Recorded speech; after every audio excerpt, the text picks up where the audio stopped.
So a couple other things with this one. So co-regulation, and that can be something as simple as, and even if you don't start out by doing it with them, you start out by modeling it. So if they're upset, I'll start breathing. I will start breathing, just being close to them. And then I might say, okay, take a deep breath. We're gonna resolve this. Let's take a deep breath and calm down. One of the things is name it to tame it.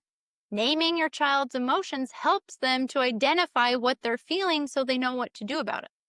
So I might say, oh, are you feeling frustrated? Are you feeling angry?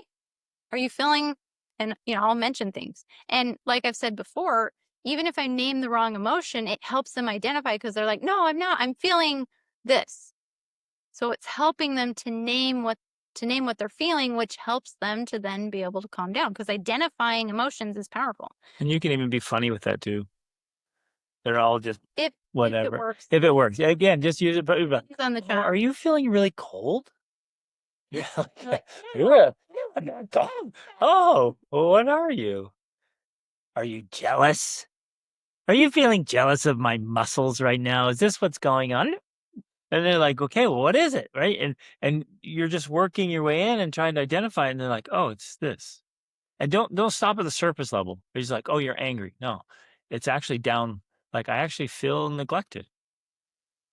I feel I'm not getting, and I'll even say, do you like feel like you're not getting enough I'm not attention? lovable. And then that's powerful for them because when you name it and they're like, yes, that's it. Then they're like, I feel understood because you just named what I'm feeling. So you understand, you get it. Okay. So then one other thing we can do with this is simply by having like predictable routines or helping them through transitions, that makes a big deal or that helps out a lot because if something's going to happen and we can preemptively discuss it, then that makes them more prepared to be able to handle it, right?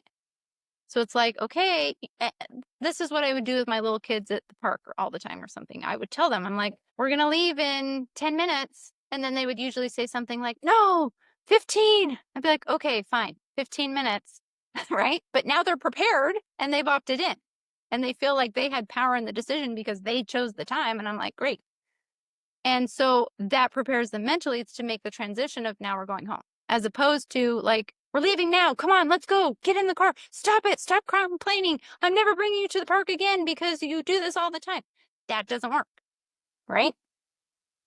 Okay, let's go to the second step, healing. Well, wait, I want to say something. One more thing. I think one of the most powerful ways that we can bridge gaps, especially with older children, is when we validate their feelings without judgment. Because one of the reasons they feel this distance from us is because they feel like, again, in our best efforts and desire to control them and help them have the best life possible, they feel judged and they feel misunderstood. And so if we just learn to accept, validate, and empathize with their feelings, that right there can often be enough to start changing the tide, like creating that change because they finally feel like, oh, and this has to be sincere and it can't come with okay, I validate, but now let me tell you what to do, right? It has to just be like, and I'll even do this often with, say, like specifically, it works great even with my 8 and 11-year-old. Now, this works great with my other teens, my older teens too. But if my 8 and 11-year-old come to me and they're like, my sister was mean, she did this. Often the only thing I have to do is just validate that emotion. Oh my gosh, that's so frustrating. Oh, that's so rude. And they feel understood. I give them a hug. They go on, they feel better. They don't have to do something about it and get back at their sister because I validated their emotion and helped them feel better. And now because they feel better, they go on and spread that rather than spreading the negative emotion they were feeling. So that validation can just be so powerful because it's just simply saying, yeah, I get it. I understand. And there's nothing wrong with you because you feel that emotion. That's part of being human, right?